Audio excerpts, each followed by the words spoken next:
A lot of times people think inclusion is, I go put my child into general education and then everything's okay. That's not what I'm talking about. When I say inclusion is an experience, not a place, it's that your child is accepted for who they are and supported for who they are from the time that they step onto campus to the time that they step off. Welcome to the Experience Miracles podcast, where we help parents find hope, answers, and drug-free help to overcome your child's chronic health challenges. I'm your host, Dr. Tony Ebel, and I'll be sharing my experiences as both a dad and a doctor on every episode. I can take the latest science and neurology of healing and break it down in the most simple and relatable way possible. We'll take on the toughest topics and answer your biggest questions through interviews with other amazing parents and leading experts, leaving you with practical action steps that you can take to help your child heal and thrive. It's time to expect and experience miracles. Let's get started. Joining me today on the podcast is Catherine Witcher, who has her master's degree in education and honestly is a full-fledged true champion for families navigating the world of special education. Inspired by her brother with Down syndrome, Catherine has spent 25 plus years revolutionizing how families and schools collaborate. She's the creator of the Master IEP Coach mentorship and program and the host of the Special Education Inner Circle podcast. She offers practical strategies that empower parents and providers and educators on each and every episode. Catherine's energy and honestly expertise via her experience are unmatched. This is a conversation you do not want to miss. Okay, everyone, here we go. We have one of my favorite world changers. You know, as you just heard in the introduction, this lady gets things done and she does them for the right reasons. She's been a part of our whole story and just everything from the practice to PX and training other chiropractors to now. It is such a perfect timing and exciting thing for me to have her on this platform, our parent, mom, dad facing professional, because she wears all those hats. And I think about 72 more, that are out there. But Catherine, what I want to start with is your chiropractic story. Now, this is, pretty Homer introduction question for me as a pediatric chiropractor, but it was so fun knowing you were on the schedule and coming onto the podcast and sharing it with the team. Many of our team was blessed to be on the team when you and your family, before your girls all grew up and you moved to Florida and, all those life things happen. And so half the team knew how powerful, impactful, and just how important you are to me and our mission. And then the other half of the team had no clue. They didn't know your girl's story. They didn't know your brother's story. They didn't know your story. So that's everything you do, I think, is powerful. But, for all of us, it tends to start there. So can you start us there with the chapters of that story that led you to chiropractic and this kind of chiropractic in particular? Sure, absolutely. So I actually came to chiropractic. I don't know if we've shared this story, how I actually came to chiropractic on my own on a Mom's Day Out. There was a Mom's Day Out event, resource fair, and I was a new mom to my second child. So I have two girls and I was not feeling my best. And a chiropractor was like, hey, I can help you with that. And I was like, okay, let's give it a try because I'm not feeling good. And I got under chiropractic care and I wouldn't let my kids get adjusted. It was just me. I was skeptic. I was, there's no way I can't do it. Okay. So fast forward a bit, we actually ended up moving, find another chiropractor who is very well known in the chiropractic world, so very respected. And the day I was going to take my daughter to get adjusted, I have two. So the day I was going to take them to get adjusted for the very first time, we had done all the preliminary kind of checking in, make sure everything was okay. My youngest daughter dropped into a status seizure and seized for over 5 hours and ended up in a medical induced coma. They said she had enough drugs in her body to kill a 300-pound man, but that was the only way to stop the seizures. She was on life support for several days. She was predicted, their words, not mine, she was predicted to be a vegetable. And they told me to say goodbye to my daughter. And I refused. No way, not going to say bye to her. I could just tell that mother's instinct just knows. The mother's, it wasn't just hope. It was more that I had. And I was like, no. So we, she ends up coming off life support. She's still having significant seizures, life-threatening seizures, code blue happening often. We live in the hospital for 30 days. Finally get out of the hospital, and in a very kind of typical fashion, they go, well, she has epilepsy. We have no idea why. You need to watch this CPR video. Here's your bag of emergency medicine. Here's how to use it. Good luck. Yep. And send you out the door. Yeah, it's a different hospital departure than the day you come home with your baby. That is excitement and joy. You still don't know really what you're doing, but this is a different kind of not knowing what you're doing and not wanting to be doing any of it. Yeah. Yeah. And so I had actually called the chiropractor while I was in the emergency room and said, I'm sorry, we're not going to make it to the appointment tonight. Your courteousness, is courteousness a word? I don't know, but you were that courteous to do that from the emergency room. That's the most Catherine thing ever. Thinking of like what are all the things that you take care of in crisis mode? Like what, you take care of everything, like you clear your calendar. For sure. So I was like, okay. And he specifically got on the phone with me and said, listen, we're praying for you. And when you get out of this hospital, you will come see me. And I was like, okay, like doctor's orders. Like we're going. That's exactly, he was one of a kind. That is exactly how he would operate. Yeah. So I did. So I went and I saw him, and he said, we're going all in. At first he said, I'll ease you into this because it's a lot. And I said, are you kidding me? My daughter's dying. And anybody who gets to know me, like, you don't ease me into things. No. No. So he tells me all the things. He's like, okay. He's like, well, all neurotoxins out, everything that touches her skin, everything this, everything that, this is what we're going to do diet. This is what we're going to do supplement. And this is what we're going to do adjustments. And then this is what we're going to do, heavy metals. This is what we're going to do. And I was like, okay, all in. And he was a brilliant, brilliant chiropractor that we saw 3, 4, 5 times. I stopped taking my daughter to the ER when she would have seizures because they didn't do anything for her. He let me take my daughter to his house, and he would monitor her, and we would get her. And it was so strange because once she got an adjustment, like if I would have taken her to the ER, they would have said there's nothing wrong with her. It was her nervous system needed that so bad. And he's the one who taught me about the immune system and how a lot of her things were immune system reactions. We put so many things together. And so she is now turning, get this, Tony, hold on. This month she's turning 21. Good. Oh, that is, no, she's not. And Addison's not turning 17 this Saturday. Nope. Yep. Those might be true, but they're not true. Yeah. I know. Yeah.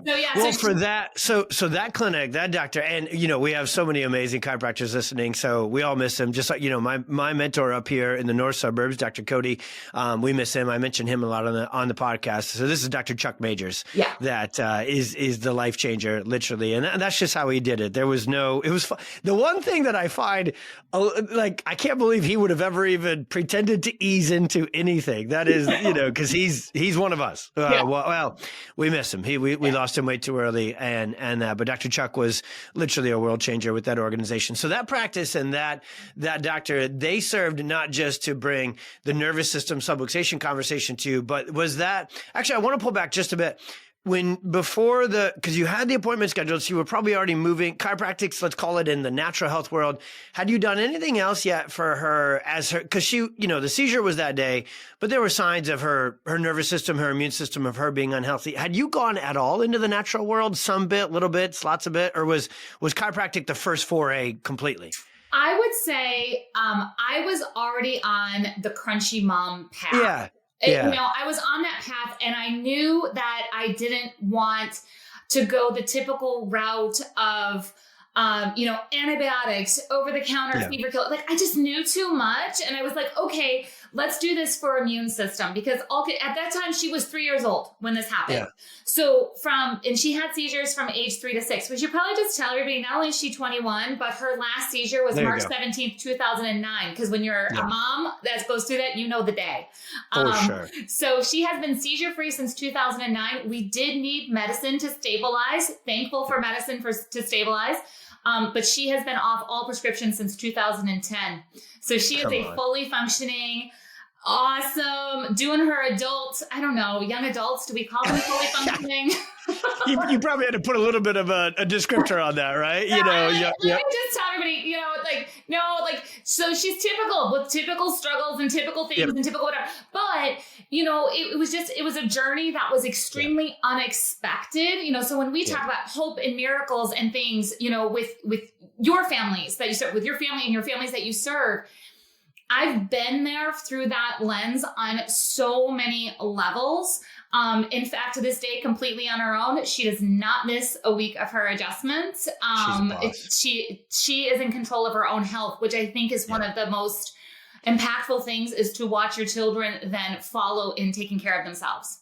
Well, I do want to go there. That we are kindred spirits, because that's where my brain was going. I was like, I want to get into this a little bit more to just share this as a goal, because if you can see how this amazing family brought this all to life and then continues, because it's one thing to get out of the storm, but then if you think about this, just parents, this is very straightforward. Like from age 3 to age 6. And then now from 6 to 21, there's plenty of life in between there, and plenty of stressors, and plenty of teenagers who think that eating like crap and having these teenagers are going to become her friends, and they're going to become pressures, and then she's going to go to college. So there is plenty in between there that could have pulled her back into the storm. And I'm not trying to be negative, and I'm not trying to be doomsdayer, but you knew the whole time that to keep her healthy, to keep her from going back to that storm, you needed to keep moving forward, because sometimes life just happens and it sends us sideways and it sends us backwards. So what about this? Now, you guys were down there in the south suburbs with Dr. Chuck and that crew. When you moved up here, you made a lot of the decision-making process based upon continuing to move forward with chiropractic, right? Can you double tap into that? Yeah, because I think it's because we're getting questions like this all the time. Like parents, we're blessed to reach so many of you, Catherine, who's, I think when I can read the questions when they come in and they're asking like, is it okay? They're almost kind of asking us permission. Like, can we be this over the top? Can we be this forward? Can we get this so instilled to our kids? And what I want to say through your guys' story is absolutely heck yes. Okay. So yeah. All right. Well, let me give all the parents permission to be as bold as you want to be with every PX doc that you meet. Okay. Because when I was going to move from one side of, suburbs to the other side, I wasn't going to move without a chiropractor. And we haven't gone there yet, but I have a background and I'm been doing consulting in special education for decades. And so I knew a group of special needs families up where you're at. And they said, hey, I have this chiropractor that's speaking at this event. And then they invited me to be at the event. And I was like, great, because I'm going to interview him and see if he's good enough for my family. Yep. And they were like, serious. And I'm like, yep. And I did. I totally went up to you afterwards. And I was like, listen, I need to know this. And I had like 2 or 3 points that I needed from you. And you were like, yes, this. And I watched The Perfect Storm. And I was like, okay, pretty sure he gets us, but I still wasn't all in, because you know what? Yep. People can sell themselves and not be the real deal. 1,000%. Yeah. So I went to your office. I go ahead and I schedule the consult, and you have one of your interns that are there. Oh, that intern. He thought that he was going to be delivering information to me. Yeah. What he didn't know, because they were running scans, right? So and you don't just run the scans in silence. You got to fill the air. You got to be able to communicate, which is, by the way, the hardest job to teach interns and new doctors to do, is not scan, not adjust, not take notes. It's, hey, talk in a way with conviction and empathy, and absolutely. Yeah. So he's just like, so this is what we're going to do today. And I was like, but tell me, are you going to do this? Are you going to do it this way? And how are we going to look at that? And when her scan comes back like this, because here's the thing. It's almost like you need me more than I need you. I love it. But that's where it was like, I was like, listen, I want to be here. Like, I want this to work, but I have very here. I'm like, listen, my daughter C2 gets stuck, and then she's the most miserable person that you will ever meet. And then she's not going to have a fever. And if she doesn't get a fever when she gets sick, then her immune system's going to crash and she's going to end up with a seizure. And then I'm going to be upset. Like, I knew all the triggers, all the things. Yep. And I just needed to see how he would react. As in, like, what did he have answers? And he's like, yes, we got it. Yes, whatever. And I go, tell me more. Like, I made him show. And so as a parent, I think other parents need to hear that like, if you need to describe who your child is and how they're, just how they're experiencing this world, then you do that, because when you get the right team to rally around you, and I'm grateful that you guys were the team, because it hasn't been, we went through other chiropractors, even where we were at. And like I said, Dr. Chuck had health issues, there's things that happened. And so we needed the right team. And so, interview, be tough. And you know what, PX docs stand up to that test, and they will show you exactly who they are, but you have to show who you are as a family and who your children are. Man, I knew this interview, we could go on for hours and get so many important things across, but I know that's a uniqueness to your story that you would be comfortable to speak to that part, because I want to continue to encourage and almost kind of like require parents to do that as well. And I want to sneak this in here. Kat, you don't know this per se, but you'll love this because it speaks exactly to this. So when I get done here, right, literally we're recording and I'm heading to O'Hare and I'm flying to Atlanta and I'm going to be teaching. It's the 50-year anniversary of Life University, and that is where our postgraduate certification clinical course, so where our in-depth postdoctorate advanced clinical training goes for the doctors that are on our directory. So when I send you to someone, it's not a chummy friend of mine. It is someone we have trained. And when I set the curriculum in, Catherine, you also know, perfect segue, because then we'll go to what you do. And because you've built curriculums and you know that standard school curriculums are not built for our sensory kids. So this will be a good segue. So when I set the curriculum in to the incredible powers that be at Life University, because it's going to be a clinical CE, certification course, they kind of looked at it with these blinders on and said, hey, to the hours that you can have approved for this cert are obviously science and adjusting and analysis and case management. And I had I have an entire module, 25 hours of training on communication. And they red labeled that, they red markered that, and they went, no, you can't have that in this clinical certification. And then I said, well, then you can't have my clinical certification program with your university, because me teaching them how to scan, how to adjust, how to do a care plan is useless if I cannot teach them to step into this space and fiercely advocate. And well, let me go into the communication framework. Listen first. Be trained to not talk. Don't regurgitate subluxation and universal intelligence and salutogenesis. Just shut up first, because nobody has listened to these moms. And that's hard for me, by the way, to teach this, because I'm not very good at doing this. But, so because I'm a talker, Tony the talker. So we literally teach them how to listen, and listen deeply, and listen intently, and go back in the case history. So we literally train them on that. We call it CSI, chiropractic science investigation. We're going to find the root cause, which the mom's gut instinct, which you alluded to earlier, the number one most important thing, they already do know, but they don't know because nobody ever shined a light and gave them clarity on it. So we're going to go there first. Then we're going to have our empathy and our understanding and our relatability. And only after that, then we will explain the scans. Then we will connect the dots to C2 and seizures, which, by the way, C2 subluxations cause more seizures than any other subluxation pattern, which is something for chiropractors to know about too, and on down the list. And most chiropractors don't have the ability to communicate in that way, even if they have the ability to adjust and get clinical results. And I'm glad that we get the space here on the podcast to go through this. This isn't just I love this story personal anecdote. It's what a PX Docs does vividly different. And I guess I would probably need to say better, than any other doctor out there. And I think parents, you absolutely positively need to hold them to that standard of, I need you to listen to me. I need you to make sense of this for me in my speak and my language. And then I need, as Jackie, our you, right? Our living, breathing, world-changing you on the team says, give me the plan. And I love that you called Chuck on it. We're like, no. We're not, no teaser here, no appetizer, like steak and potatoes, buddy. Grass-fed steak, organic with, potatoes are gluten-free, so we're good. But yes, came on. Okay, so now you were already, and that's why you were speaking at that incredible event. Oh, I missed that group. I wonder how everybody is doing there, because they're doing well. They're doing really well. Good, formative people in our journey for sure. Yeah. So that is something you have done for 30 years is advocate. So let's start at the 30,000 foot view of what the heck does advocacy mean? Why is it so important to take a attitude of advocacy, as a parent, especially of a child who's struggling, special needs, perfect storm, that sort of stuff.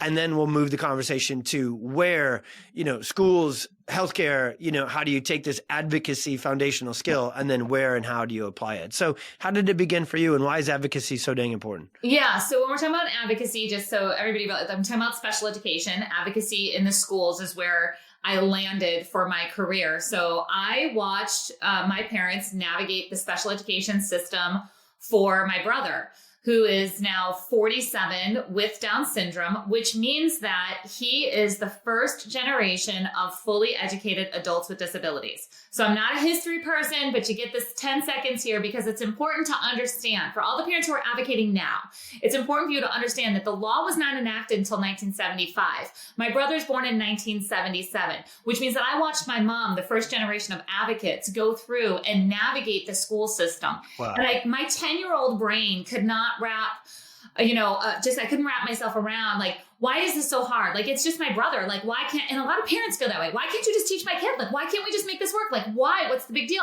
So I was like, well, I'll just become a teacher and I'll just solve all the problems in special education by becoming a teacher because that'll work.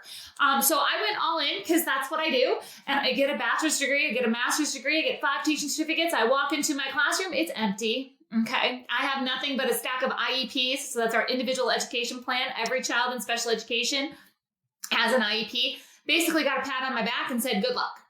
Well, again, I'm not one who follows the rules really well. So I was teaching by day and I started coaching parents by night. And I was like, listen, this is what you need to say to my boss. This is what you need to say to other people. This is how it's going to be. And I started ghostwriting a whole lot of letters. And then my boss would come to me and they would say, oh my gosh, did you know the family? Blah, blah, blah. And I would say, oh, really?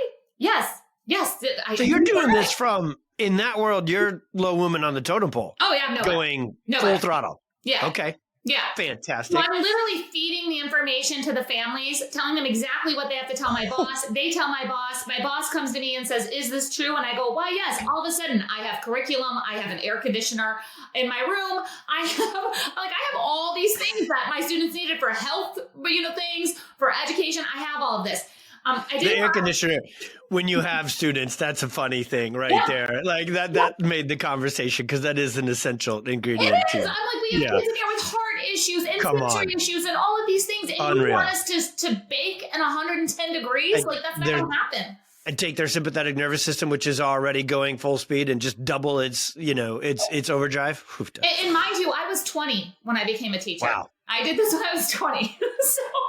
so I've been in the field a very, very long time. So I only stayed a teacher for about 3 years. I'm sure nobody's surprised by that, but I kind of worked myself just into a job of doing consulting and advocacy. And what I ended up doing different, and this is very much, I'm going to say, this is why this collaboration with PX Docs and things that have happened, it just makes sense because you guys bridge a lot of gaps between the medical world and the natural world.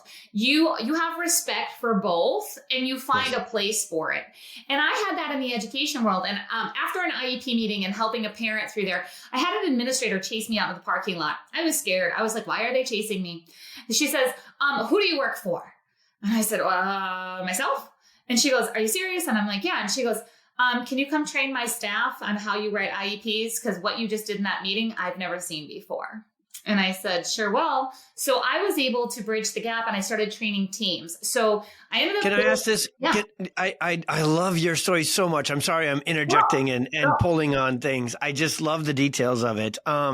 What does an IEP without your training, advocacy, preparation, what does it look like without it? Can you paint the real life negative picture when parents are up against this system on their own? Yeah. So that missing piece that the team hadn't seen. And that's where all my work has been centered on this, is making sure that we are preparing every child for further education, employment, and independent living.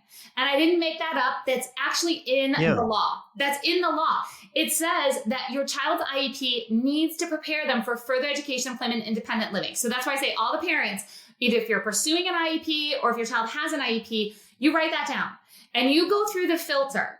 That filter through your child's IEP and you say, is this really going to benefit them in further education, employment, independent living? Because so often our schools are focused on the wrong thing. They're focused on making kids fit into a box. They're focused on making kids behave normal. They're focused on these things that just don't make sense for the uniqueness of who the child is and what they need. And that's really been, as much as I was, and I love that we started with Johanna's story there, I was focused on finding a team that could honor the uniqueness of my daughter and her needs. And we do that in education too. You find the words, you find the things that need to go into the document that honors who your child is and what they need. Yeah, that's beautiful because it's literally analogous to, the healthcare system. I believe in my heart, I just know it. I know many of them from undergrad and other sort of things. Like, they're filled with the best people with the best intentions, but the system moves everything and everyone in the opposite direction of those good intentions. And I think I just described education. Full of great people. And I think I always knew that, Christina was a teacher for a couple of years, and it's like, okay, everybody in here is absolutely, maybe everybody's a slight, too much of a word, but, the crew in there, the individuals, the teachers, they're going for the best for that child's future, but the system is just this overpowering, frickin' roadblock to that. And so parents really do have to be tough, resilient, prepared advocates, on steroids, right? In this way. So, okay, awesome. So then you started, I love how you said it because I do know that to be true. All of a sudden you're like, oh, this is what I do now. I went to school for this job. I don't have that job anymore. Oh, I think I work for myself and we work for these kids. So how did that continue? Because you just turned into, I'm probably a couple chapters ahead, but you turned into just an online course. You were able to take your advocacy and not limit it to, the numbers of families locally that you could meet up with. But my favorite thing is like, you just saw the huge need for this and you spread it digitally, which allows it to spread everywhere. Yeah. So very similar to, what happens in PX docs. Like you're one doc, right? You can only adjust so many people. You can only train so many people on your own team. And you decided it was time that you had to teach others. Ma'am. You had to teach others because you saw the success, and you have to create those positive ways of change. And that's what Master IEP Coach ended up doing. So Master IEP Coach is the company, and people said, I love what you do, but I want to do it. Like, I want to help families. There were teachers that said, I want to learn how to do this for my students. There's teachers that said, I want to do this for my students and I want to help families. There's families that said, I want to do this and help my own family and help others. So I took 20 years of stuff and put it all together. I don't know, it was 7 or 8 years ago. I put it all together online and I made it accessible and really attainable for parents and teachers, admins and therapists to become Master IEP coaches for themselves or to help others. And really it's a skill you can learn for every parent who is scared or is, or sometimes you actually go the other way. You're like, I'll just say everything and everybody's going to listen to me. And you go into a kind of bulldog mode. But yet that a lot of time is a cover for like, you have a lot of stress and anxiety and things that are happening. So whether you're scared or maybe you're overcompensating on the other side, there's a collaborative way to do this, but you need the right words and the right strategies. And that's what I bring. Goodness gracious. And you need the right voice. You need to know that somebody's out there cheering you on and encouraging you and then training you and teaching you how to do that. I love so much that you just said that. This is a skill that can be taught because I have advocated my patients and families. I can think of hundreds of conversations. Like I feel like right now I'm physically inside an adjusting room, getting information from a perfect storm parent. Cause we by percentage basis, sheer number basis, probably any number you would want to look at it. We serve more special needs population than I think any chiropractor in the history of chiropractic has. Like that's our practice. Right. Mm-hmm. And so I've been in a lot of rooms and a lot of conversations where I know right away, I know what you need. And really what my brain is saying is, I know who you need. You need Catherine, you need IEP coach. And so like me, because I'm not in the emotions of going into those meetings. So I come out guns a-blazing, pun intended there. And I'm like, oh my goodness, I got this for you. You're going to do this and you're going to do this. And they're like, can I? Really? Like that's honestly the emotion they bring, Catherine, to that conversation. You know this inside out. They're like, you're telling me I can actually do that. So I always go in the wrong stinking order. I need to be better trained by you. I go, oh, let me just let you know first and foremost, absolutely positively, there's that emotional decision first that says, heck yes, this is what God called you and crafted you for. That is why you are your beautiful child's parent, which is synonymous with this new word, advocate, right? Mm-hmm. And so we've had to do that in hospitals, right? For our kiddos with seizures, we've had to do that in IEPs and school settings and these sort of things. So I love that your training incorporates not just the know how, but know why.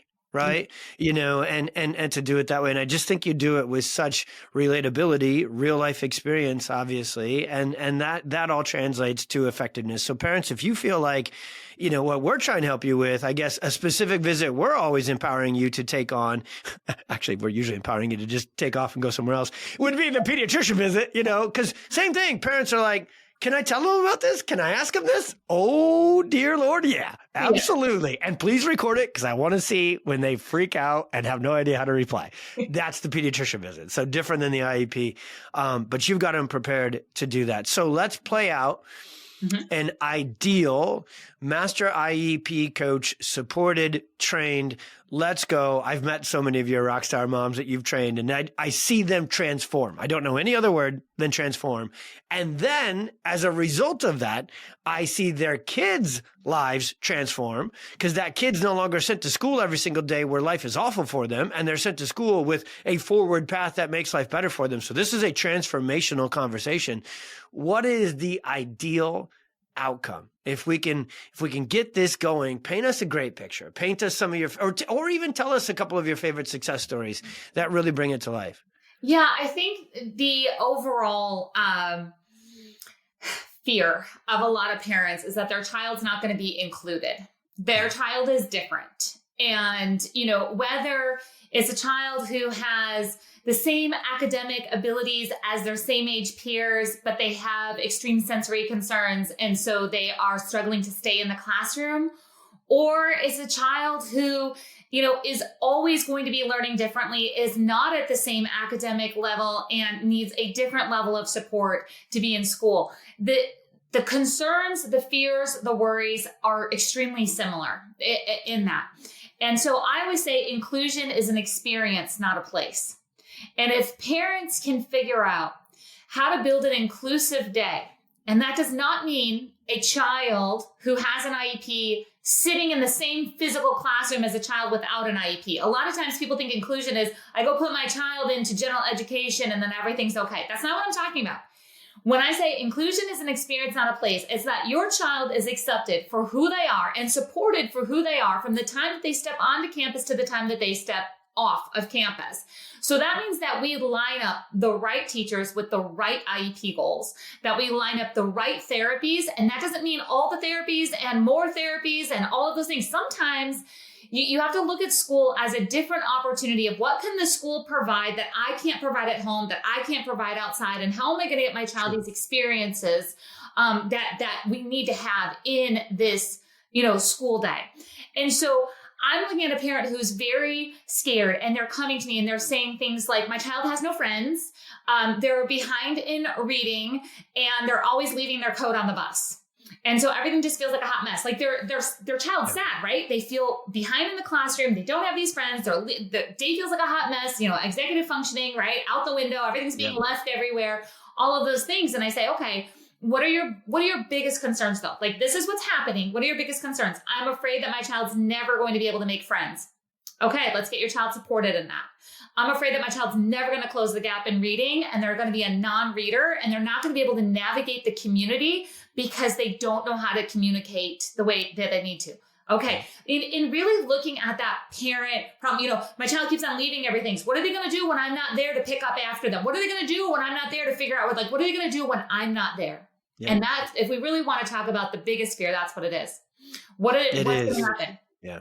What's going to happen? And that's their biggest goals are synonymous with their biggest fears. That's really one and the same, right? We have that in the same way. Actually, that's the part of the 25-hour communication training. It's like, hey, when they're saying this, they mean that, and they really mean this too, and there's deeper meaning to that in these ways. And those big goals are everything, and so that's how we really do it, even clinically. I know, like on a podcast, if people are listening to like business podcasts or read business books, there's this famous business book writing guy, Stephen Covey, and this famous quote that says, begin with the end in mind, and so that's what we actually do clinically. And that's what you do with this. It's like, I need to know what your main fears are, main concerns are, and then main goals are. And so often they're kind of the same thing in different wrapping paper, right? Mm-hmm. And okay, all right, let's set the plan in motion with that as our GPS coordinates, right? And go after it. And so often that isn't exactly the GPS coordinates that parents would have plugged in on their own, because they just don't. And in the best of ways, goodness gracious, how would you have this experience? How would you have this training? And nor would you want it necessarily, right? Right. So love that. Awesome. Okay. Awesome. So I get to, if you're going to quote Stephen Covey, who I love, then I get to quote Dr. Bruce Lipton. Oh, beautiful. Oh, come on. Yes. I know. I'm going to say you cannot be in growth and protection mode at the same time. And that, when I say that your child needs to have an inclusive experience, if your child is in protection mode throughout their school day, they are not supported in class, they do not have friends, nobody can talk to them, they're not being understood. If your child is in protection mode, your child will not be learning at school. How do we get your child into an environment that is conducive to who they are? And for everybody who's thinking that sounds really lofty, that sounds really impossible, it's not, because once we know what we're looking for, then we get the details. How do we transition from reading to recess? How do we come back from lunch to math? How do we get supported? We break it down just like we do in chiropractic. We break it down step by step. We literally tear apart your child's day by the minute and figure out, how do we get them in the best place for learning to occur?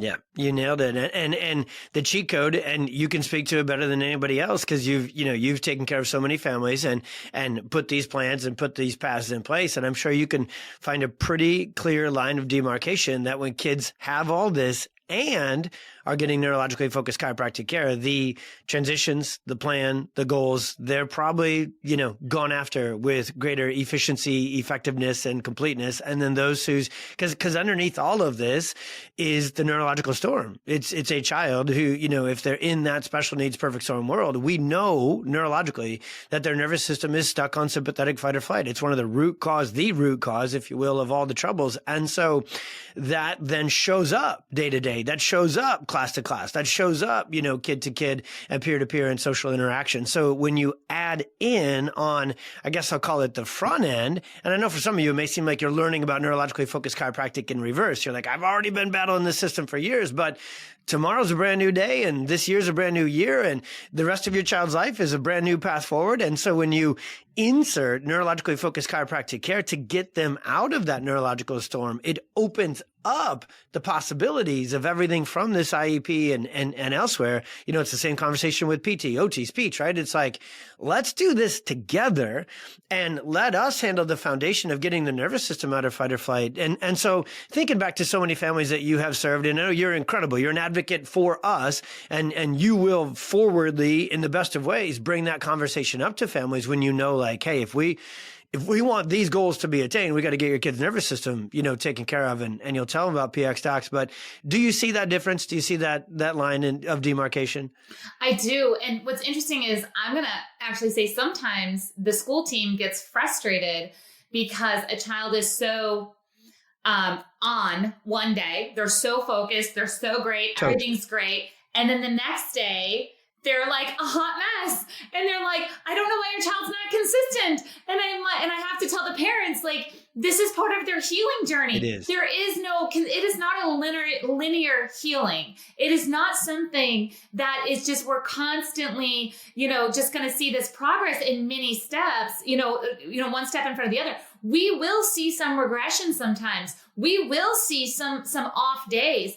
But here's the thing. When we come back from those, all of a sudden your child leaps forward. And then the school's like, oh, we don't need this goal anymore. Or, oh, we need to switch this. Or we're halfway through the school year and we thought we were going to be working on this for 1 year, but we actually met that goal. So maybe it was a rough start to the school year, but now we're doing great. So I would say if you are under chiropractic care and your child has an IEP, as your child makes progress in their nervous system, you will see so many different fluctuations, and they're not always good. As it, like, you might see, like, all of a sudden, like, here, my daughter, extreme situation.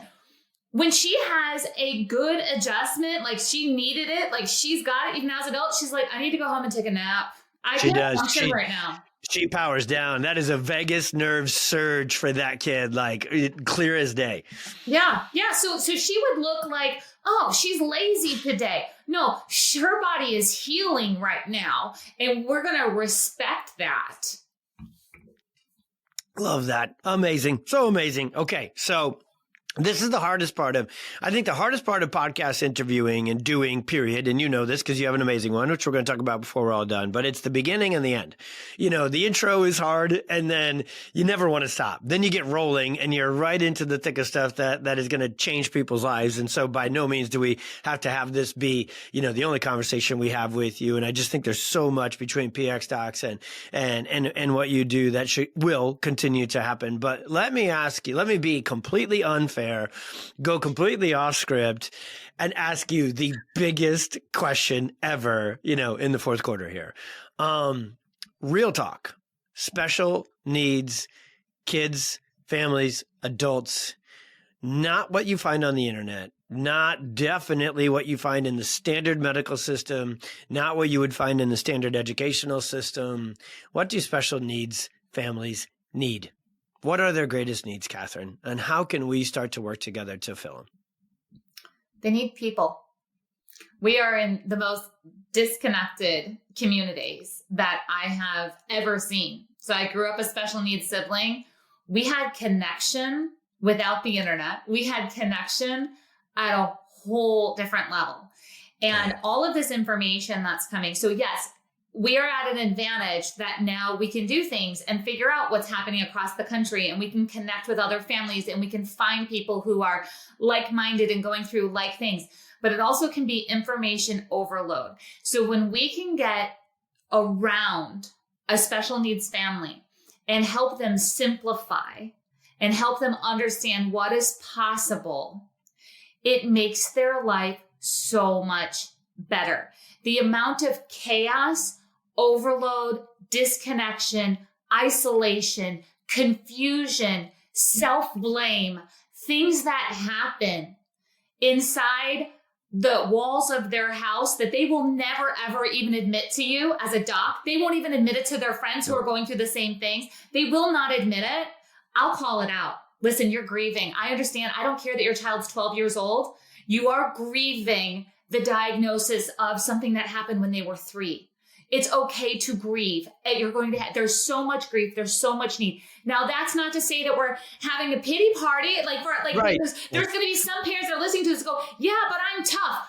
I know, and it's okay to ask for help. I know, and it is okay to, bring down that wall and tell somebody what you need. So as a doctor, as another family member, when you can earn the trust of a family, they'll be your family in your practice forever. Yes, they're not going to leave you. And 2, you are going to change their life. Dr. Chuck Majors changed my life. I would not have met you had he not been the person that he was, and had he not done what he did for my family, I would have never met you, and we would have never done the things that we have done and the stuff that we have collaborated on to create change in the disability community. So that's where, what do we need most? Connection, support, understanding, and you know what? Call us out, give us help, even when we don't want it. Son of a gun, lady. You're son of a gun, lady. I love you. Just every chat, every text thread, all the years that I get to just jam with you. It could be 10 seconds or an hour or a day. And it's just a treat. It's just phenomenal. I just walk away so much more, not just inspired, but I walk away knowing exactly what to do to serve better, to serve bigger. And that's all that is what is just the best life ever, by the way, is making sure people are not disconnected, making both neurological psychologically and emotionally, making sure, you know, that none of these families need to exist in this community without community. I had an amazing mentor. I share this little, you know, saying all the time on the podcast. He told me to build a community within our community with our practice, literally the brick and mortar. And I teach this to our PX docs as well. Like, that's a hope dealership. And I love it because we do that, buddy. What you just said, we do. And I know, you know, but like, we're soft and tough at the same time. That is the goofy, awesome, needed mix of everybody on our half of my team is special. Over half are special needs parents, you know, that are on there. Like, we don't hire from Indeed.com. You know, nobody's tough enough there.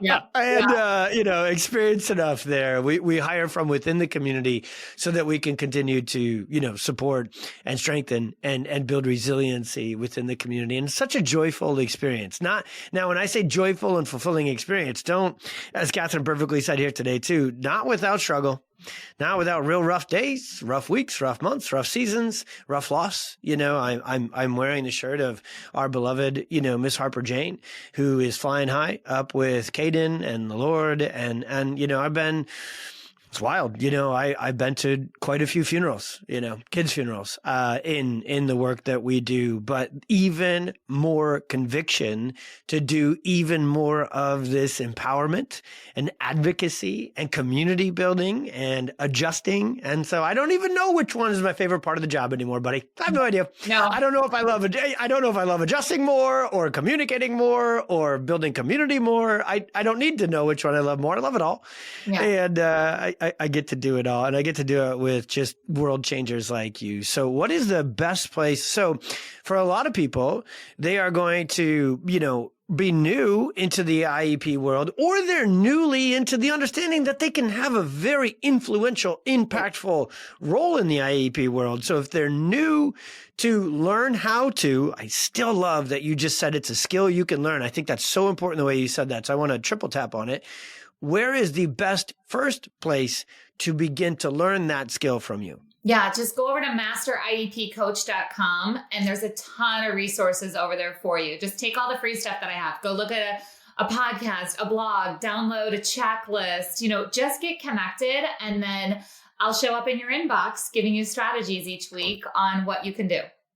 You are the greatest email writer in history, by the way. I don't read a lot of emails, but I save every one of yours. You can ask my team. I probably forward 60% of them over to my team and be like, can we write this way for what I do? Can you plug that into ChatGPT and be like, write my emails in the voice of Catherine Witcher, please? Because you're just so impactful in everything you do. The mic is yours. Will you please leave us with a send-off for parents, you know, empower them, inform them, get them moving forward. I'll let you close this down because you definitely have the capacity to do that, my friend. Sure. I just want to remind everybody that whether you're looking at this from an education standpoint or from a medical standpoint, number one goal, live your life. And whatever life that means for you and your family, you do things your way. You're going to catch a lot of roadblocks and struggles from other people who are going to choose to do things mainstream. And the fact that you're listening to this, you're choosing to do things differently.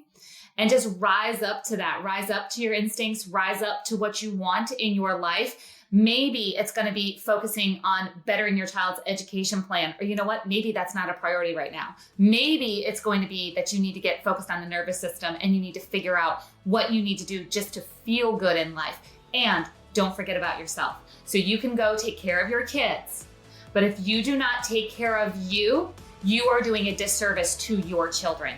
You deserve the health, the wellness, the life, and all those things. Do not sacrifice yourself, because in the long run, it's about all of you together living your best life. Perfectly stated. You are wonderful. I am so thankful for you. And everyone, God bless, be well, and we'll see you when we dig in on the next one.